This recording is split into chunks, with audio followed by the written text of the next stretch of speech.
আমরা যদি ঋণ খেলাপির বিষয়ে আসি, চট্টগ্রামের একজন বিএনপির প্রার্থী আসলাম চৌধুরী, তিনি 1700 কোটি টাকা ঋণ গ্রহীতা বিভিন্ন ব্যাংক থেকে বাংলাদেশের, এবং 1200 কোটি টাকার ঋণ খেলাপি। 1200 কোটি টাকার ঋণ খেলাপি একজন ব্যক্তি পাঁচটা ব্যাংকে, তাকে প্রথমে একজন নির্বাচন কমিশনার বললেন যে তাকে তো এটা দেওয়া উচিত না, এটা বাংলাদেশের মানুষ ভালোভাবে নিবে না, সবকিছু ওয়াজ লিডিং টুয়ার্ডস যে তার প্রার্থিতা অবৈধ হবে, বাতিল হবে।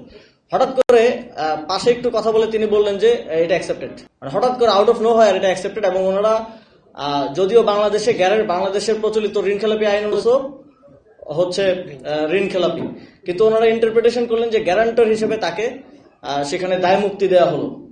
এবং আমরা দেখলাম যে ওনারা ওইখানে বসে আইনের ইন্টারপ্রিটেশন করছেন, ওনারা ওইখানে বসে সংবিধানের ইন্টারপ্রিটেশন করছেন, যেটার কোনোটার এখতিয়ার ওনাদের নেই।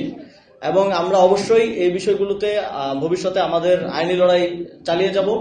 এবং আমরা আজকে স্পষ্টভাবে বলছি যে এই নির্বাচন কমিশনের একটা সুষ্ঠু নির্বাচন, নিরপেক্ষ নির্বাচন আয়োজনের ক্ষেত্রে আমরা পার্টি হিসেবে জাতীয় নাগরিক পার্টি কোনো ধরনের কনফিডেন্স আজকের পরে আর পাচ্ছি না।